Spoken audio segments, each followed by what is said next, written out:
What's up, everybody? Kyle here at Let's Talk Wax, and today we are going to be looking at my July Juggernaut Rankings. These are stat-based prospect rankings that I do just about every 2 to 3 weeks, and I update them for you guys here on YouTube. I do the top 10 here, but over on my Patreon page, you can find the full rankings for all minor league players that qualify under the age of 23, and I think I made the cutoff of 100 plus plate appearances for this new update. Now, before we get into our top 10, I'm going to explain how these Juggernaut rankings work and also how my Let's Talk Wax rank works as well. So clearly what we are here for are the Juggernaut rankings, and as I mentioned before, these are stat-based ranks based on weighted on-base average, stolen bases per plate appearance, K percentage, swinging strike percentage, WRC plus, and age level. I apply different weights to all of these stats to create a total score. And they've been pretty accurate throughout the last couple of months. I did have my finalized ones published for 2023 on Patreon as well, but they've been providing some pretty good top prospects, some of the guys that are very hot right now in baseball, so I'm pretty happy with the formula. As I mentioned before, it's not perfect. There is no defensive value calculated here. That would take me ages to do, and it would probably also be a bit subjective. I may try to find a way to put defensive value in there, but nobody really worries about defense unless the guy is a DH. So moving forward, let's check out the Let's Talk Wax rankings. Now, these are pretty cut and dried. They are very subjective, my personal opinion only. I do look at stats, I look at age level, I look at defensive value, I look at even the possibility of making it to the major league level in a certain organization because it's much more difficult than others. But these are my rankings, elite being an MLB MVP ceiling. I think I've got Jackson Holliday as an elite rankee on this top 10 list today. He is back in AAA, and he's starting to do the same thing that he did last year in the minor leagues, just destroy. And as you can see at the bottom, I have 7 as an upper level MiLB player. And like I said, that rank is based on ceiling. I use these a lot over on my autograph checklist breakdowns on the Patreon page. That's one of the things that I use to kind of sort out players who I like and who I don't like. But this is my 1 through 7, with elite being the top tier. And something even cooler before we get into our top 10 in honor of Jacob Wilson holding the #1 spot in this July episode, I am going to be giving away a PSA 10 Jacob Wilson IP auto. Now, this was sent to me from PSA from my friend Nick. I really appreciate this, Nick, and it's a super cool card. It did grade a 10. It was hand signed. I think Jacob Wilson signed a bunch of these on release, so super cool gift from Nick. Thanks from PSA as well, and I'm going to give this away over on my Patreon page, so be sure to check that out. There's no purchase necessary. You can go over there and join for free and enter the giveaway. All right, now for the meat and potatoes at number 10, we are looking at CJ Kayfus. He was number 11 last week. Now, I did want to mention, I did leave some guys off of this list. Emmanuel Rodriguez was left off. He's been a top 5 guy for a long time. He did start his rehab assignment in the Complex League. I left off James Wood because he's obviously been promoted to the major league level, having some quick success up there. And I've also left off Zach Veen because he's just recently come back from the injured list as well. And I don't even think he's had 150 plate appearances. So in order to get some new fresh faces on this list, I did disqualify some guys. But like I said, Emmanuel Rodriguez and Zach Veen did have scores that qualified them for a top 10. But I've kind of moved on until they can get some more plate appearances in 2024. CJ Kayfus, number 10. He was at number 11 last week. Cleveland Guardians, left field first baseman. Does not have a lot of defensive value, but his offensive production has been plus in 2024. The numbers speak for themselves. I usually try to make note of guys that have a 300 plus batting average and a 200 plus ISO. Those are very rare numbers, especially for a guy who's got a 20.5 K percentage. I do usually put anything under 20 in red, but those numbers for a guy with a 20.5 K percentage is pretty special. They're pretty much like Kyle Manzardo numbers were when he was at his peak in the minor leagues. So he's got a similar profile to Manzardo. Got to AA. He's still raking. He's got the highest career ISO on this list at 273, 15 bombs. in the 2024 season. He is a $25 auto. The prices of his cards have been jumping and the sales are kind of soaring right now.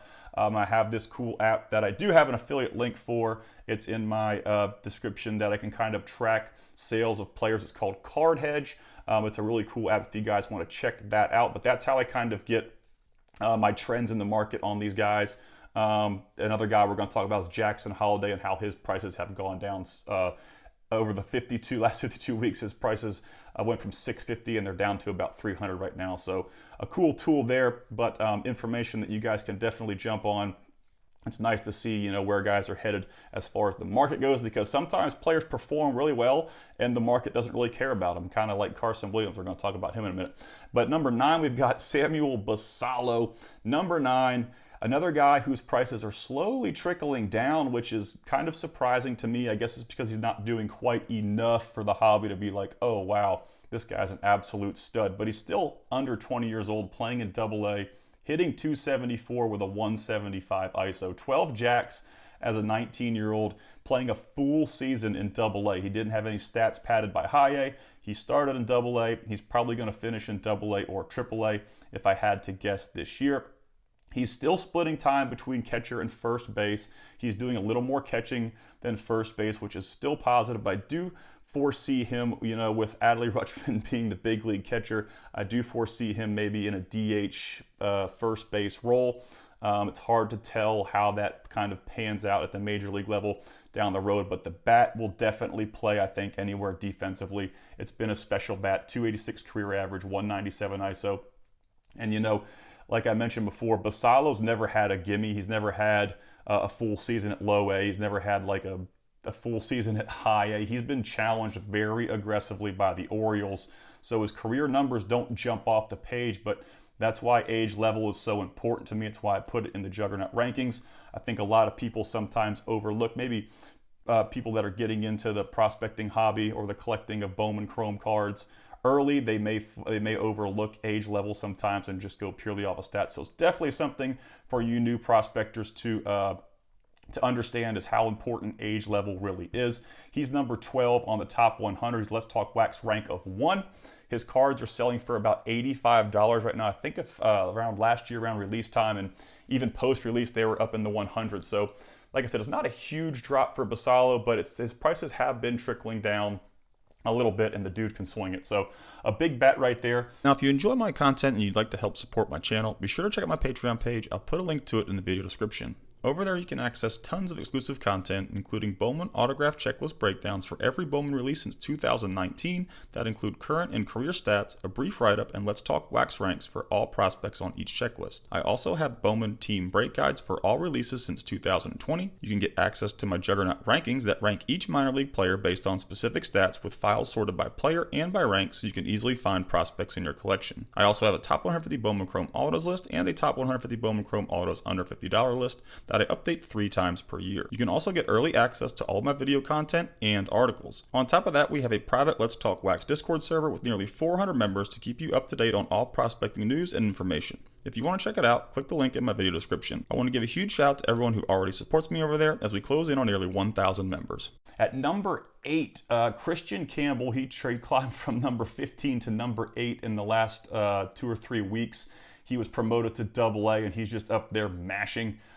He came out of Georgia Tech, out of 2023 draft. He had a pretty solid professional debut. He did not show a lot of power. He hit for some average across 2 levels, but the power wasn't quite there, so he didn't have a very high Let's Talk Wax rank. I went back and I adjusted his rank to a 2 because he is absolutely insane right now. He's got 12 home runs, so the power tool showed up to the party, and his stuff is absolutely flying off of Facebook, off of all the different groups. I see people posting Christian Campbell cards.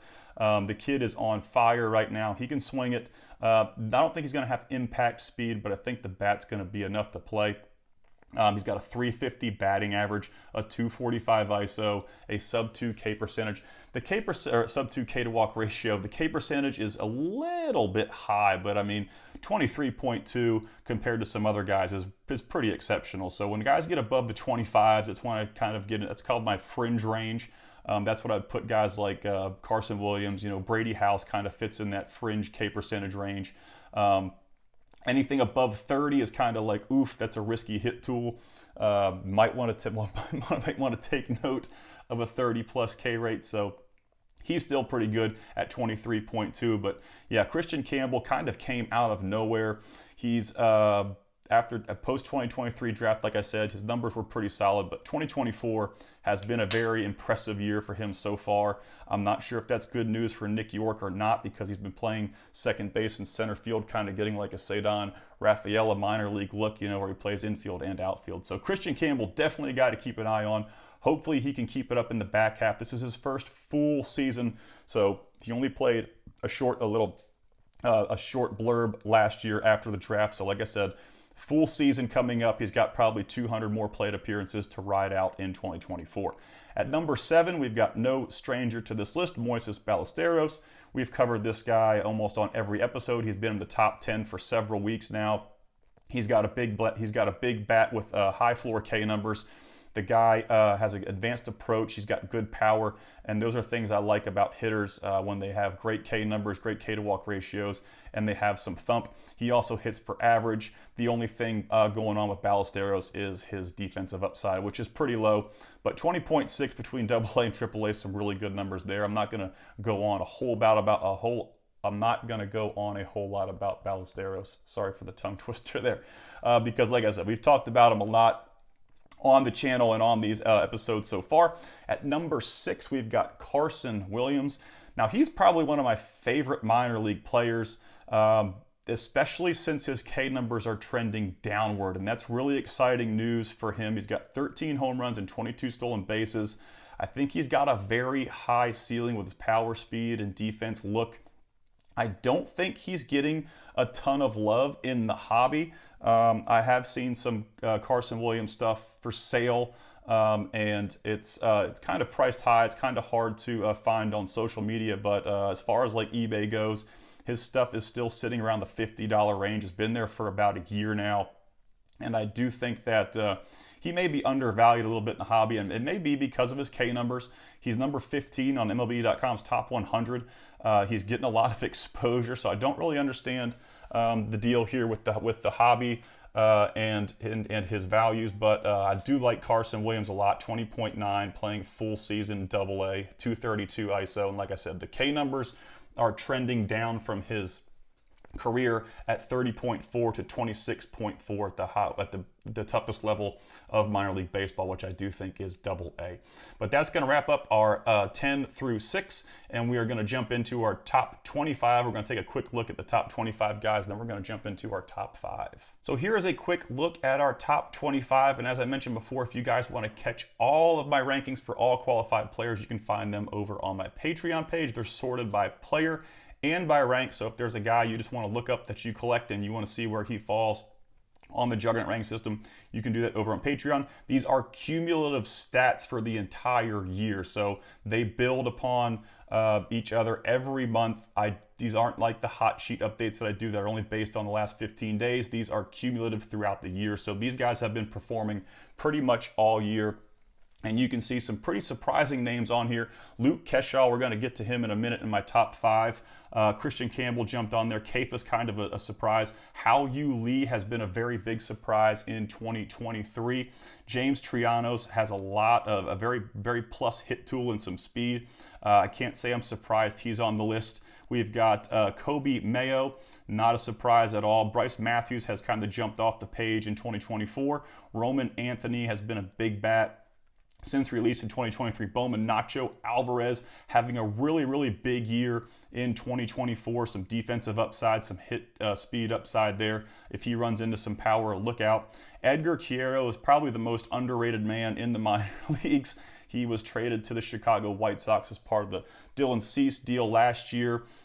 He's just got a really good hit tool. He's starting to run into some power. He plays a premium position behind the plate, but he doesn't have a whole lot of hobby love. Michael Arroyo at 23, Kevin McGonigal at 24, kind of a surprise name there. And Marcelo Mayer makes his top 25 debut at number 25 for the Boston Red Sox. So there's your top 25. Like I said, if you want to catch rankings for all minor league players, you can find them over on my Patreon page. The link is in the video description. Leading off our top 5 is Luke Keshaw out of 2023 Bowman draft. I did predict this guy to be kind of a breakout sleeper, and he's done exactly that. I've made a lot of predictions that don't pan out, and I've made some predictions that do. That's kind of how prospecting works. We can't predict the future, but I liked his underlying numbers coming out of his short season in 2023, and he's performed very well in 2024. Minnesota Twins utility kind of guy. He's playing in Double-A at 21.7, a 327 batting average, 11 home runs, 19 stolen bases. Excellent K numbers you can see there, both in red. His career average sits at 317, career K percentage under 20. A little bit of a speed, more of a speed, I think, than power tool here, but he hits for average. He has a little bit of thump, and he does have some speed and some defensive versatility. He did sneak onto MLB.com's top 100, and a lot of times when guys do that, their values do tend to go up because a lot of people who don't do deep dive prospecting stuff, I think they use the MLB top 100 as kind of their guiding light to which guys to collect in Bowman releases. But Keshaw is definitely on the top 100 now after their most recent update. He's a Let's Talk Wax rank of 2. His cards are about $30, and he hasn't slowed down since his promotion to Double-A. He did start the season in High A, and he's promoted to Double-A, and he's performing very well there. Next, we have Henry Bolty. Now, this guy is a very interesting prospect because his ceiling is just as high as his risk. So a very risky hit tool here. You can see he's got the highest K percentage on this list at 31.8, a career K percentage of 33.4, but the dude's like 6'3", he's got a ton of power, he's got a ton of speed, he's got the most stolen bases on this list at 32. I'm not gonna say he gives me Elly De La Cruz vibes because no one's built like De La Cruz, but he sort of does with his power, speed, ceiling, and the high K rates. Just kind of like I said, he's a risky hit tool. His cards are SP'd, they're redemptions, they're very hard to find on eBay. I was trying to find a picture of a card for my thumbnail for YouTube, and it took me forever to find the decent picture just because his stuff is so limited on eBay and for sale. You don't see a lot of Henry Bolty popping up anywhere. He was number 17 last month, and he's jumped all the way to number 4. So 20.9, received a promotion to Double-A recently. And like I said, he's got high risk bat, he's got high K rates, but he's got a very good speed, power, ceiling. And I'm not going to say he's the next Elly De La Cruz. That's not what I'm saying. I'm saying it's a similar profile to De La Cruz when he was in the minor leagues with the speed, power, and the high K rates. But Henry Bolty, definitely a guy to check out. Big dude with a huge ceiling and a higher risk bat. At number 3, we've got some guys that we've been talking about for a while, so I'm not going to go into a ton of detail. Obviously, Davison De Los Santos is stroking still. He leads all of minor league baseball in home runs with 27. Luken Baker is behind him at 25. His cards are kind of trending up a little bit. There hasn't been a ton of movement in the last couple of weeks. I think from the beginning of the season, the first few months of the season is where his cards moved the most. I think they went from like $15 to $20 to about $50. But over the last 3 or 4 weeks, they've kind of stayed around $50 to $60. So there hasn't been a ton of movement. Yeah, his 52-week low, sorry, I did look that up on Card Hedge. His 52-week low, so within the year, his lowest sale was $15, and now his stuff's right around $65. But the majority of that movement did come in the first 3 months of the season when he was absolutely on fire. He's still absolutely on fire, but I think his stuff may be plateauing out right now until he gets to a call-up. Now, the only issue I have with De Los Santos is the K-to-walk ratio. He does have an aggressive approach. He's had that since he started playing in the minor leagues. Funny story, he was not Rule 5'd by Arizona Diamondbacks, so they did not protect him in the Rule 5 draft. He was selected by the Cleveland Guardians in the Rule 5 draft, but they did not add him to their 40-man roster, so he defaulted back to the Arizona Diamondbacks, and I keep saying this, that the Cleveland Guardians may be kicking themselves right now, but Not sure if he was ready for a 40-man role last year based on his numbers, but he is looking definitely like a 40-man guy coming into the 2024 season. First base, not a whole lot of defensive upside, but big power. Davison Dale Santos leads all of minor league in home runs. At number 2, we've got Jackson Holliday, and I think the most interesting thing I could say here is the fact that his prices have absolutely tanked since his poor major league debut. His 52-week high was $650 for his base auto. So his stuff at its peak this year was selling for $650. And his last sale on a base raw chrome auto from 2022 draft was $300. So his stuff is way down.